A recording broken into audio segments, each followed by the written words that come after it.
This is the Womier K66.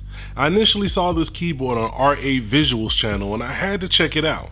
It's a 60% keyboard with a unique layout as it has a full arrow key and even separate insert and delete keys. Most 60%ers I've dealt with just don't have that. Obviously, the star of the show is the crystalline base that lets the beautiful RGB shine. Hands down, if you want a bright, vivid RGB experience on your desktop, this is one of the best options you can get. The one I have here comes with white shine-through keycaps and Gargoyles red switches, but not for long. Since this board is hot swappable, I have something I want to try. Months back, I picked up a few packs of Tangerine switches from the key.co. I'll leave links down below. I know absolutely nothing about these other than what's on the order page. The ones I have are the 67-gram dark green stems that are pre-lubed in the factory. These seem to sell out regularly, so you must check the drops to see if you can get your hands on them. To go with that, I picked up this $20 orange PBT keycap set off of Amazon and this random black and orange cap set to throw a little razzle dazzle in the mix. Let's go ahead and get these installed and just see what kind of creation I come up with.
So we finally have a finished board, and I have to say I like the idea, maybe not the final product.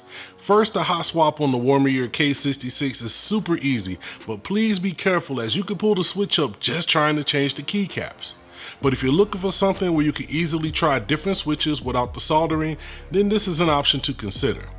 I wanted to toss on one of these dope coil cables sent over by Ascini, but the housing around the end USB-C is a bit too large to fit in the hole for the Womier, so I just went with this orange and black cable I picked up a while ago on Amazon. As for the switches, I really like these Tangerines. I'm such a fan of the linear style, and the 67-gram weight gives it a nice feel for typing and some good speed when gaming. You can easily appreciate the factory lube job, and it makes me want to try lubing switches myself to see the improvement. Pro tip, buy more than the amount you need for the board you want to put them on, just in case you bend a few pins while placing them in. Also, I love the sound.